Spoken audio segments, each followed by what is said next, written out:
ఈరోజు నేను శాంతిపురం మండలానికి వచ్చినప్పుడు నాకు అఖండ స్వాగతం పలికిన సోదరి సోదరులందరికీ పేరు పేరున మనస్ఫూర్తిగా నమస్కారాలు, అభినందనలు, శుభాభినందనలు. తెలుగుదేశం పార్టీ జనసేన నాయకులందరికీ కూడా మరొక్కసారి నా నమస్కారాలు, అభినందనలు, శుభాభినందనలు. ఇక్కడికి వచ్చినప్పుడు జనసేన వాళ్ళ పేర్లు కూడా రాశాను. మండల పార్టీ అధ్యక్షుడు విశ్వనాథ నాయుడు గారు, మాజీ శాసన మండలి సభ్యులు గౌరవాని శ్రీనివాసులు గారు, సమన్వయ కమిటీ సభ్యులు ఉదయ్ కుమార్ గారు, క్లస్టర్ ఇన్ఛార్జ్ అయినటువంటి విజయరామరెడ్డి గారు, చంద్రశేఖర్ గారు, మహిళా అధ్యక్షులు అనసూయ గారు, ఐటీడీపీ అధ్యక్షుడు రాజేంద్ర గారు, మాజీ జెడ్పీటీసీ శకుంతల శ్రీనివాసులు గారు, మాజీ ఎంపీపీ పుష్పా నారాయణ స్వామి గారు, ఎంపీటీసీ నామాలప్ప గారు, మండల యువత అధ్యక్షులు సుబ్రహ్మణ్యం గారు, ప్రధాన కార్యదర్శి నాగరాజు గారు, మండల మహిళా అధ్యక్షురాలు శ్యామల గారు, ఎస్సీసీఎల్ అధ్యక్షులు సుబ్రహ్మణ్యం గారు, పార్లమెంటరీ కమిటీ ఉపాధ్యక్షుడు రుద్రప్ప గారు, అదే మరి రవికుమార్ గారు, సుగుణమ్మ గారు, చంద్రకళ గారు, బాలకృష్ణ గారు, మంజునాథరెడ్డి గారు, వీళ్లే కాకుండా అన్ని పంచాయతీల నుంచి పార్టీ అధ్యక్షులు, యూనిట్ ఇన్ఛార్జీలు, నాకు ప్రాణ సమానమైన తెలుగుదేశం పార్టీ కుటుంబ సభ్యులందరికీ, జనసేన మండల అధ్యక్షుడు కిషోర్ గారు, అదే మరి జనసేన నాయకులు రామ్మూర్తి గారు, నవీన్ గారు, వేణు గారు, అందరికి కూడా, రాష్ట్ర కార్యదర్శి మంజునాథ్ గారు. ఈరోజు ఇక్కడికి వచ్చినప్పుడు నేను శాంతిపురం నాకేం కొత్త కాదు, ఎప్పుడూ వస్తానే ఉంటాను. కానీ ఈసారి మీలో ఒక ప్రత్యేకమైన అభిమానం కనపడుస్తా ఉంది. నాకు మిమ్మల్ని చూస్తా ఉంటే చాలా ధైర్యం. ఏదైతే మీరు నాకందరికి ఒక లక్ష్యాన్ని ఇచ్చారు, 1,00,000 ఓట్ల మెజారిటీ లక్ష్యంగా ముందుకు పోతామని మీరు చెప్పారు. నిన్న ఈరోజు మీ ఉత్సాహం చూసిన తర్వాత ఇది సాధ్యమనే అభిప్రాయం వచ్చింది. దీనికి మనస్ఫూర్తిగా మీ అందరికీ అభినందనలు, ధన్యవాదాలు. రాష్ట్రంలో ఎప్పుడూ గెలిపించిన పార్టీ, ఎప్పుడూ తెలుగుదేశం పార్టీ జెండా రెపరెపలాడించిన నియోజకవర్గాలు 1 కుప్పం, 2 హిందూపురం. 1 మన నాయకుడు ఎన్టీ రామారావు గారు ప్రాతినిధ్యం వహించే నియోజకవర్గం, 2 మీ అందరి అభిమానంతో నేను గెలిచే నియోజకవర్గం ఈ 2. అందుకే తెలుగుదేశం పార్టీ సైకిల్కి తిరిగే లేదు. 7 ఎన్నికల్లో గెలిపించారు నన్ను, అంత మునుపు కూడా 2 ఎన్నికల్లో గెలిపించారు. అంటే ఇప్పుడు జరిగిన 9 ఎన్నికల్లో తెలుగుదేశం పార్టీ జెండా ఎగరేశారు. 10వ ఎన్నికల్లో కూడా తెలుగుదేశం పార్టీ జెండా ఎగరేయడానికి మీరు సిద్ధంగా ఉన్నారు. ఇది చూసినప్పుడు నేను ఎంతో ఆనందపడుతున్నా, గర్వపడుతున్నా. నేను ఇక్కడ కులం చూడలేదు, మతం చూడలేదు, వర్గాన్ని చూడలేదు.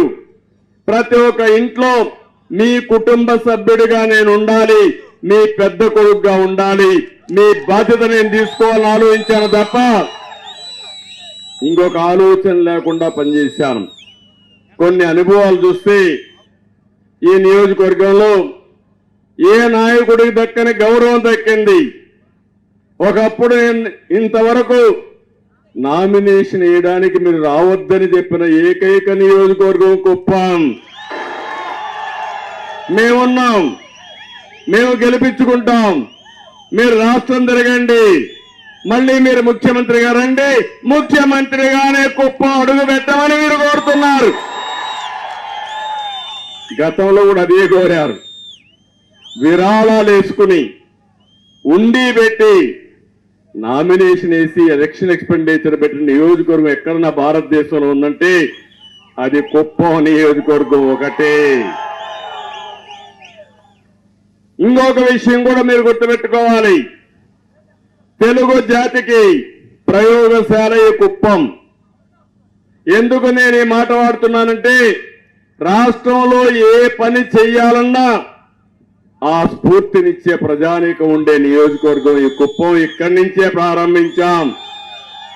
ప్రజల వద్దకు పాలన గాని, జన్మభూమి గాని, ఒక వెనుకబడిన నియోజకవర్గాన్ని అభివృద్ధి చేయడం గాని నాకు స్ఫూర్తినిచ్చిన స్ఫూర్తి ప్రదాతలు మీరేనని చెప్పి మరొకసారి మీకు తెలియజేస్తున్నా.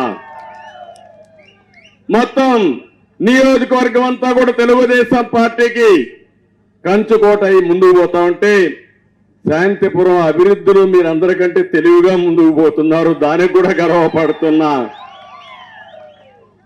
అందుకనే మీరు ఒకసారి చూస్తే, నేను మొట్టమొదటిసారిగా 25 ఏళ్లకు మునుపు ఇజ్రాయెల్ టెక్నాలజీ చెల్దిగాని పనిలో పెట్టామంటే అది తెలుగుదేశం పార్టీ దూరదృష్టి అని చెప్పి నేను మీకు తెలియజేస్తున్నా. ఆ రోజే నేను ఆలోచించాను, భగవంతుడు మనందరికీ, మన నియోజకవర్గానికి మంచి వాతావరణాన్ని ఇచ్చాడు. పాలార్ రివర్ ఉంది, బంగారు పండించే భూములున్నాయి, మంచి రైతాంగం ఉన్నారు. మీకు చేయూతనిస్తే ఏమైనా చేయగలుగుతారనే ఉద్దేశంతో నేను ఆ రోజు మొదటి ప్రాజెక్ట్ ని ఇక్కడికే తీసుకొచ్చా, ఇజ్రాయెల్ టెక్నాలజీ.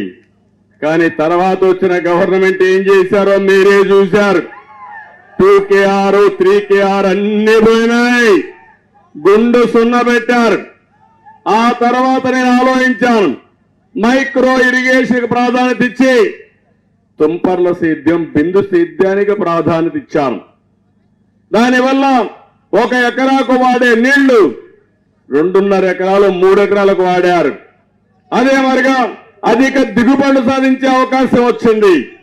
అన్ని వాణిజ్య పంటలు, కుప్పంలో పండని పంటే లేదు, అన్ని పంటలు వస్తాయి.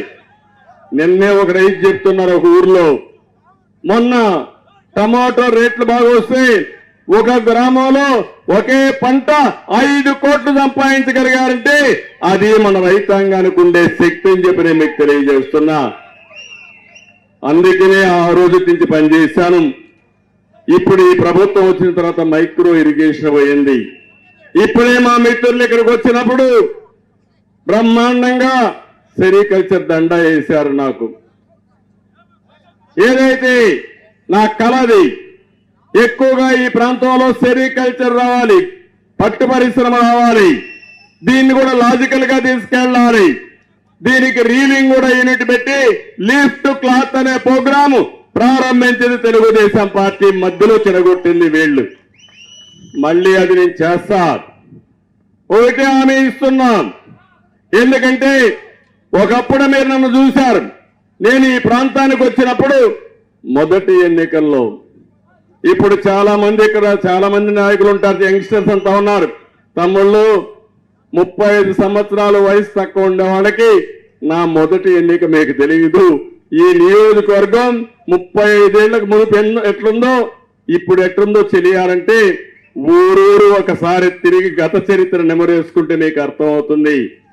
అప్పుడు ఒకే ఒక రోడ్డు, వీకోట నుంచి నేరుగా పలమనేరు నుంచి కుప్పం ఉండే రోడ్డు తప్ప ఎక్కడ రోడ్లు ఉన్నాయా అని మిమ్మల్ని అడుగుతున్న పెద్దవాళ్ళని. ఏ ఊరికైనా ఆ రోజు సెల్ ఫోన్ ఉందా అని అడుగుతున్నా. గ్రామాల్లో స్కూల్ బిల్డింగ్లు కానీ హై స్కూల్స్ ఉన్నాయా అని అడుగుతున్నా. అక్కడి నుంచి ప్రారంభించాం మన జర్నీ. అయితే ఒక్క విషయం మీరు గుర్తుపెట్టుకోవాలి, మనం అధికారంలో ఉన్నప్పుడు అభివృద్ధి జరిగింది, మనం అధికారం లేనప్పుడు మన నియోజకవర్గం పట్ల సీత కన్నేశారు. అందుకనే మీరు చూస్తే 2004లో నేను ఓడిపోతే ఇజ్రాయెల్ టెక్నాలజీని మూసేస్తే కడాన ప్రధానమంత్రి ప్రస్తుతం మోడీ గారు గుజరాత్ తీసుకుపోయారు. గుజరాత్ లో బ్రహ్మాండంగా అమలు చేశారు, కానీ మన రాష్ట్రంలో అమలు చేసుకోలేకపోయాం. అందుకనే ఈ రోజు చూడండి, తెలుగుదేశం పార్టీ అధికారంలో ఉండుంటే అందరి నీవా ప్రతి ఒక్క ఎకరాకు నీళ్లు వచ్చేటి, అవునా కాదా అని మిమ్మల్ని అడుగుతున్నారు.